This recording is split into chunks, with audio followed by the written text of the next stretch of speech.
Well, nung pinost kasi itong balita na ito kahapon, ang isa sa mga comments na nanguna patungkol dyan walang iba kundi itong kay Kiko Barsaga.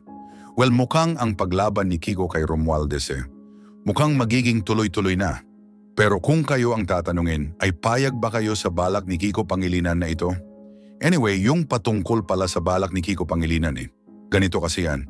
Si Senator Kiko Pangilinan ay nanawagan ng mabilis na aksyon upang matulungan ang mga estudyante, magsasaka at mangingisda. Ayon sa kanya, hindi dapat sayangin ang oras lalo na't lumalala ang sitwasyon sa pagkain at kabuhayan ng maraming Pilipino. Sa isang pagdinig sa Senado, iminungkahi niya ang muling paglalaan ng bahagi ng pondo mula sa flood control upang punduhan ang isang pambansang programa ng libreng almusal para sa lahat ng mag-aaral sa pampublikong paaralan mula kindergarten hanggang senior high school. Ito ay nakapaloob sa panukalang Libreng Almusal Act. Batay sa plano, kalahati ng pondo ay ilalaan sa pagbili ng sariwang produkto mula mismo sa mga magsasaka at mangingisda. Sinabi ni Pangilinan na may umiiral ng mga patakaran na nagbibigay daan upang direktang makabili mula sa kanila nang hindi dumadaan sa mahabang proseso ng bidding. Kahit 2 hanggang 3 bahagi sa bawat 10 ng pagkain ay mula sa lokal na produksyon, malaking tulong na ito upang magkaroon sila ng dagdag kita at masiguro ang sariwang pagkain para sa mga bata. Ipinaliwanag pa niya na malaki na ang kasalukuyang budget ng Department of Education para sa feeding program na umaabot sa higit 11 bilyong piso. Ngunit ayon sa kanya, kung gagamitin ang mga pondong madalas hindi agad nagagamit gaya ng flood control budget, mas marami pang mag-aaral ang matutulungan at mas magiging epektibo ang programa. Naniniwala si Pangilinan na ang nasabing proyekto ay makakatulong sa kalusugan ng mga bata, makakapigil sa pag-alis nila sa eskwela at magpapatatag ng kabuhayan sa mga kanayunan. Sabi niya na ang simpleng pagkakaroon ng masustansyang pagkain sa umaga ay malaking bagay upang maging handa ang mga estudyante sa kanilang pag-aaral. Kasabay nito, inanunsyo rin ng senador ang kanyang desisyon na sumama sa Senate Majority Bloc. Sinabi niya na mas magiging epektibo ang aksyon laban sa krisis sa pagkain kung magkakaisa ang lehislatura at ehekutibo. Sa mga oras na tumitindi ang pangangailangan, iginiit niyang mas makakamit ang resulta kung mas malapit ang koordinasyon ng pamahalaan. Nanawagan din siya ng mas malinaw na regulasyon laban sa hindi patas na pagtaas ng presyo ng mga pangunahing bilihin, partikular na ang bigas. Binigyang diin niya na dapat matiyak ang patas na kita at sapat na suporta para sa mga lokal na magsasaka at mangingisda. Para kay Pangilinan, ang Libreng Almusal Act at ang kanyang pakikipag-ugnayan sa Majority Bloc ay hakbang para palakasin ang edukasyon, kabuhayan at kalusugan ng mamamayan. Umaasa siya na ang programang ito ay magbibigay ng mas maliwanag na kinabukasan para sa mga bata at mas matatag na komunidad para sa mga Pilipino.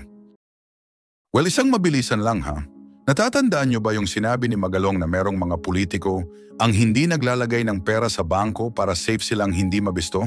Which is kung dati kasi konti pa ang naniniwala kay Magalong tungkol dyan. Pero simula nung lumabas ang patungkol sa flood control projects ng DPWH, dyan na natin napatunayan na totoo nga yung sinasabi ni Magalong noon at yung patungkol sa mga politikong gumagamit pa ng mga condominium para dun ilagay ang mga pera nila, posibleng totoo talaga yan dahil naman dun sa mga larawan na ipinakita ni Engineer Bryce Hernandez ng DPWH. At ang isa pa sa nakakapagtaka bakit sa balitang naka-freeze ang bangko ng mga diskaya? Bakit nagagawa pa rin nilang ngumiti during sa hearing? Posible ba na ang ilan rin sa mga yaman nila hindi rin sa bangko nakalagay? Well, ano sa tingin nyo mga kapupong? Anyway, ganito pa ang iba pang balita. Si Quezon City Representative Vargas ay nagpahayag ng kanyang pasasalamat kay Pasig City Mayor Vico Soto matapos ang babala nito tungkol sa mag-asawang diskaya. Ayon kay Vargas, mahalaga ang paalala ng alkalde para magsilbing gabay sa mga mamamayan na huwag agad maniwala sa mga salaysay kung walang malinaw na ebidensya. Sinabi ni Mayor Vico Soto na dapat maging mapanuri ang publiko sa anumang pahayag mula sa mga kontratista na sina Pacifico Curly Diskaya at Cesara Sara Diskaya.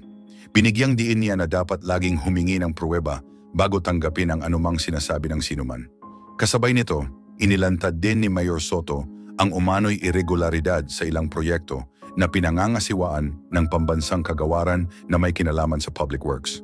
Tinukoy niya ang tinatawag na diploma system kung saan ayon sa kanya, tila may ilang lokal na opisyal na nag-aalok ng kontrata sa mga pabrika o kumpanya sa paraang hindi malinaw at walang tamang pagsusuri. Nag-ugat ang kanyang pangamba matapos ang ilang insidente ng pagbaha kahit sa mahinang ulan sa iba't ibang lugar. Lumitaw umano rito ang mga problema sa flood control projects, kabilang ang gawaing mababa ang kalidad at maging ang mga tinawag niyang ghost projects. Mga proyektong nakalista ngunit hindi naman makita o hindi natapos ng maayos. Kasama sa mga nasilip ang mag-asawang Sara at Curly Discaya na sinasabing nakaugnay sa ilan sa mga proyektong ito. Ayon pa kay Mayor Soto, umabot sa 15 kumpanya ang natukoy na maaring sangkot sa irregularidad na kinasasangkutan ng malaking halaga mula sa pondo ng bayan. Ipinaliwanag ni Soto na sa ilalim ng diploma system, tila ipinapamahagi ang kontrata sa piling kumpanya nang hindi dumadaan sa tamang proseso. Inalala niya na sa unang taon niya bilang alkalde, may naglahad sa kanya na ang sistema ay mistulang pagbibigay ng sertipiko ng completion. Sinabi niya na may mga pagkakataong may nakahandang listahan ng proyekto at nakatalaga na kung aling kontratista ang kukuha nito nang walang malinaw na bidding o patas na pagpili. Para kay Soto, ang ganitong kalakaran ay hindi makatarungan at nagiging hadlang para sa mga kumpanyang nais makilahok ng tapat.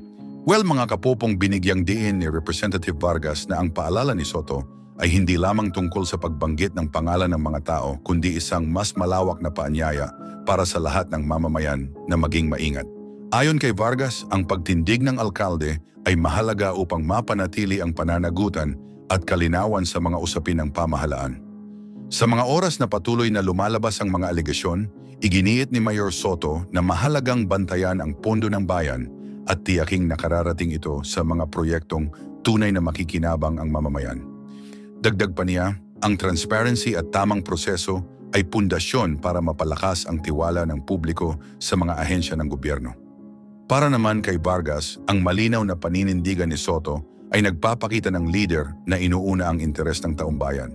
Pinuri niya ang alkalde dahil sa tapang nitong magsalita laban sa mga gawaing hindi makabubuti.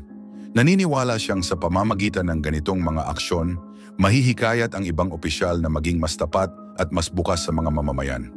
Anyway, mga kapupong, ang mga pahayag ni na Mayor Vico Soto at Representative PM Vargas ay nagbibigay ng mensahe na mahalaga ang pagiging mapanuri, ang pagsusuri ng katotohanan, at ang pangangalaga sa pondo ng bayan. Actually, ganito kasi yan. Kung bibisita ka sa page ng Voice of Millennials, ngayong araw ay naglabas ito ng mga larawan ni Kiko Barzaga, which is dito nga sa mga larawan na ito nagpuntahan agad ang mga supporters ni Vico upang mag-comment at ipagtanggol si Vico. Pero let's face the reality agad, mga kapupong, ha? Nasabihin man nating isa kang supporter ni Vico Soto o supporter ka man ni Kiko Barzaga, ang reality kasi ang pamilya ng dalawang ito ay nasa mundo rin ng politika. Or in short di may iwasan na gamitin ng mga supporters nito ang kahit anong posibleng gamitin para ipagtanggol ang mga sinusuporthan nila. Pero keep in mind, mga kapopong, ha? Na di nyo naman kailangan pag-awayin tong dalawa na ito. At bugkos dapat suportahan nyo sila dahil ang kanilang layunin dito sa Pilipinas ay gawing maayos ang ating bansa. Anyway, para mas maliwanag ganito kasi yan. Si Francisco Kiko Barzaga, na mas kilala ngayon sa bansag na Congress Miao, ay naging sentro ng usapan matapos niyang ipahayag ang kanyang pananaw hinggil sa pangangailangan ng mas masusing pagbabantay sa mga gawain ng pamahalaan. Si Barzaga, na kumakatawan sa ika-4 na distrito ng Cavite, ay nanawagan kamakailan sa mababang kapulungan upang silipin si Martin Romualdez kaugnay ng mga sinasabing koneksyon sa ilang kongresista, contractors at opisyal ng Department of Public Works and Highways o DPWH. Matapos nito, mabilis na umani ng reaksyon sa social media ang kanyang pahayag. Maraming netizens ang gumamit ng mga salitang tulad ng Nepo Baby, lalo na sa mga taong umano'y may ugnayan sa public works at contractors. Inihalin tulad nila ang marangyang pamumuhay ng ilan, samantalang marami sa mga proyekto ang naiulat na hindi natapos o hindi gumana ng maayos. Kasabay nito, si Pasig City Mayor Vico Soto ay naglabas ng mas malinaw na detalye hinggil sa mga kahina-hinalang gawain sa loob ng DPWH projects. Sa kanyang formal na pahayag, sinabi niya na may mga contractors na nakakakuha ng kontrata kahit kulang o mababaw lamang ang ipinapakitang dokumento. May mga pagkakataon din umano na nagkaroon ng tinatawag na diploma arrangements, mga papel na ipinapakita para makapasa sa requirements ngunit ginagamit sa maling paraan. Ibinahagi pa ni Mayor Soto ang ilang halimbawa ng irregularidad. Contractors na nagsasubmit ng kulang o walang saysay na dokumento, pinapalaki ang kanilang performance reports at nakakatanggap ng bayad para sa mga gawaing hindi pa tapos o hindi naman tugma sa aktual na proyekto. Sa Senate hearings, umamin ang ilang contractors na konektado sa Diskaya family na sila ay nagbigay ng bayad mula 10% hanggang 25% ng halaga ng kontrata sa ilang DPWH personnel upang hindi maantala ang kanilang mga proyekto.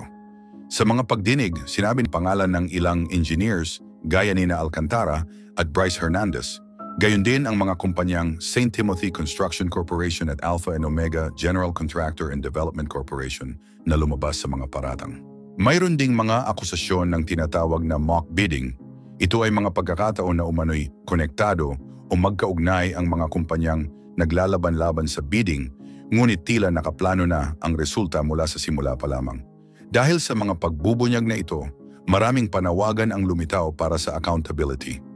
Ilan ang nagsulong na huwag nang bigyan ng pagkakataon ang mga contractors na nasangkot sa kahina-hinalang proyekto na muling makakuha ng kontrata mula sa pamahalaan.